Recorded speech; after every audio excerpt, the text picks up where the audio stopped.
Manchester United is a club that usually lives in a state of permanent crisis, but today, something is different. The toxic labels have been peeled off. The 15th place finish of the previous season feels like a fever dream.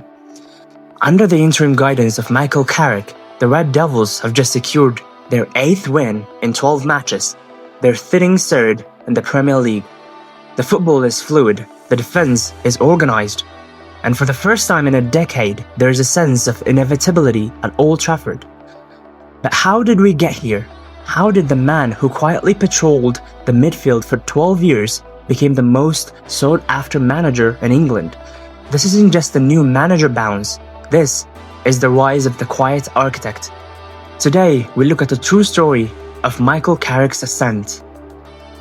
To understand Carrick the manager, we have to go back to November 2021. Ole Gunnar Solskjaer has just been sacked. The club is broken. Michael Carrick, a first-team coach at the time, is handed the keys for 3 games. He could have played it safe. Instead, he went to Villarreal in the Champions League and benched Bruno Fernandes. He prioritized defensive structure and won 2-0. He went to Stamford Bridge and held a peak Thomas Tuchel side to a draw. He beat Arsenal at home. 3 games, unbeaten. He had the audition of a lifetime. Most young coaches would have begged to stay on under the new interim Ralf Rangnick, but Carrick did something that shocked the board. He resigned. He famously said he wanted to spend time with his family, but the truth was deeper. Carrick knew he wasn't ready to be the man yet. He didn't want to be a United coach, he wanted to be a manager. He spent the next year in the shadows, traveling across Europe, studying the high-pressing systems of the Bundesliga and the technical build-up of Serie A. He was building his blueprint. In October 2022, Carrick took his first permanent job at Middlesbrough. They were 21st in the championship. It was a gamble that could have ended his career before it started. What followed was a tactical masterclass. Carrick introduced the fluid box. On paper, it looked like a standard 4-2-3-1, but in possession, his left back would tuck in to form a back 3, allowing his right winger to push high and his number 10 to become a second striker. He turned Chuba Akpom into a 29-goal monster. He took young players like Hayden Hackney and made them look like Premier League veterans. But then came the suffering. In 2024 and 2025, Borough hit a wall. Teams began to sit in low blocks, daring Carrick to break them down. Borough finished 10th in 2025.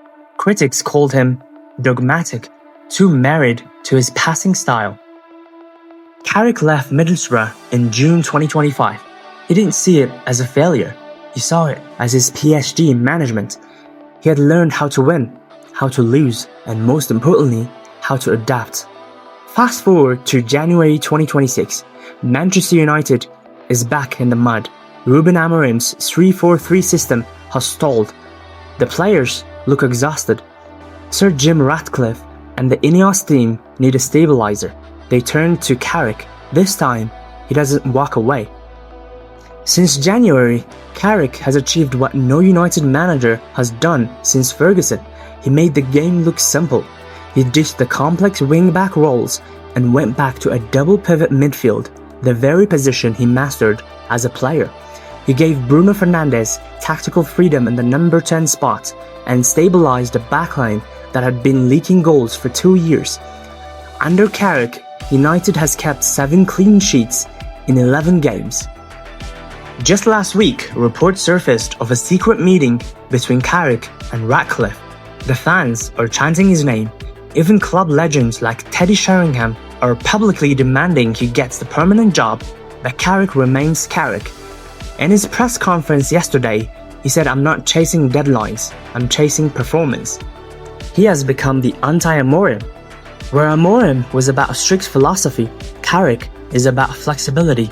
He has used the Carrick box from his Middlesbrough days, but tweaked it to suit the elite talent of the Premier League.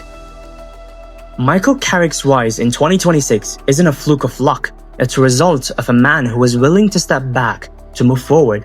He didn't rely on his legend status to get the job.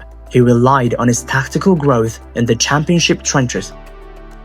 Whether United hires Julian Nagelsmann this summer or finally gives the key To the quiet architect, one thing is certain. Michael Carrick has proven that you don't need to shout to be heard.